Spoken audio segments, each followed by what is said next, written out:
All right, hello everybody. Welcome to our next unit here. A little bit of a short unit here, but we're going to start this unit here about problems in the late 1800s. Today we're going to talk about Native Americans under pressure. So our objectives and standards are to understand how Native Americans were treated during the late 1800s and to analyze how Native Americans resisted attempts by white Americans to change their lives. And take a moment there to read the standards, please.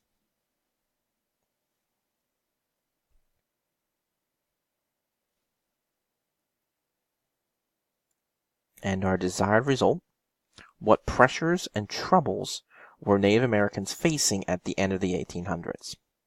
So adaptation causes conflict. Beginning in 1787, the Constitution granted sole power for trading with Native Americans to the federal government. Now this is going to begin a long period of conflict between both groups. So in the 1830s, Native Americans located east of the Mississippi River were forced west of the river, but they were promised that land forever. Now from the 1840s through the 1860s, more pressure from white settlers forced Native Americans further westward. Many Native Americans were placed on reservations or specific areas that were set aside for Native American use. Now, both white settlers and Native Americans continued in conflict during the U.S. Civil War and afterwards. So a clash of cultures. So we just kind of wrapped up with the unit on industrialization.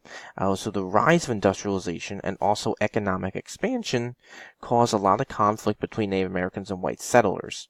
Advancements in communication and also transportation, such as the railroad, made white settlers believe more in what is called manifest destiny, or the idea that, the white settlers should set out across the country and control the country.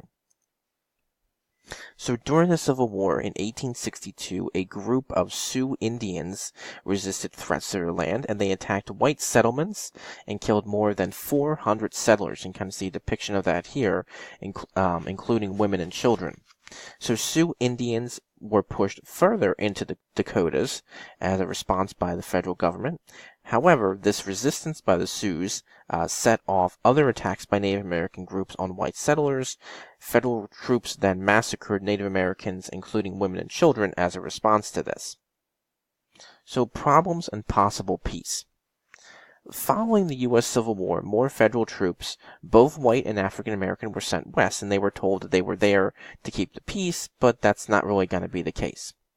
In 1866, Sioux hunting grounds were going to be infringed upon with a building of a road by the federal government.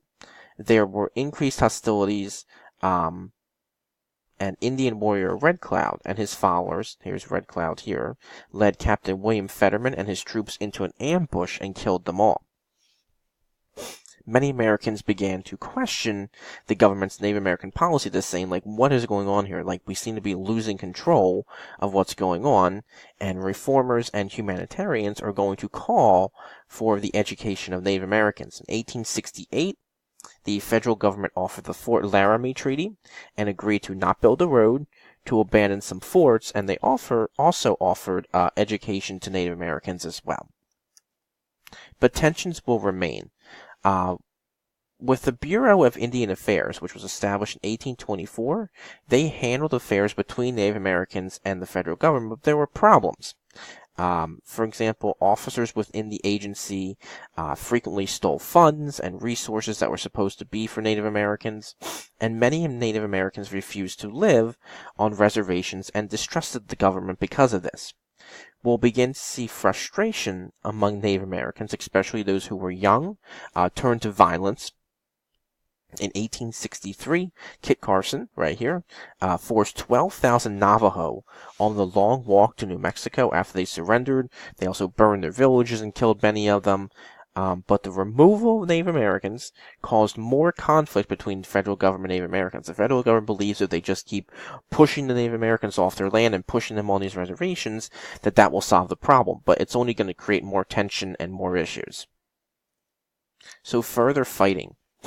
The Black Hills Gold Rush in the Northern Plains drew prospectors, people looking for gold, onto Sioux hunting grounds in 1875. Now, according to the Fort Loramie Treaty, part of this area was supposed to be treated for the Sioux, protected. So, Native American chiefs Sitting Bull and Crazy Horse assembled to drive the prospectors out. The U.S. Army sent troops against the Native Americans, and in June 1876, Colonel George Custer and his men were basically killed and massacred at the Battle of Little Bighorn. Now, after this, many cried for retaliation, and many Native Americans were either killed or forced to surrender as a result of the Battle of Little Bighorn. So this is Sitting Bull, and then this is Crazy Horse. So the end of resistance. Following the loss of many leaders and the destruction of their economy, Native Americans began to stop fighting. So many Native Americans turned to the Ghost Dance, which is a religious revival that preached a return of the buffalo and also banishment of white settlers. Now, government officials became concerned what type of impact this would have on Native American resistance. Sitting Bull will be arrested in 1890, and during the arrest, he and others were killed. A group of Sioux then decided to leave the reservation, where then U.S. troops caught up with them and killed them, and this became known as Wounded Knee, where more than 100 men, women, and children were killed. This also marked the end of the Ghost Dance revival and kind of the end of Native American resistance. So the aftermath and assimilation. So since this reservation system is a failure, many Native Americans, or many hoped that Native Americans would become assimilated into the culture and civilization. So remember we talked about the Americanization movement with immigrants? Well, whites in America are also going to use this to attempt to make Native Americans more Americanized, right? To accept American values and culture. Now, a way that reformers and others hoped this would occur was through the Dawes General Allotment Act, or the Dawes-Severly Act in 1887.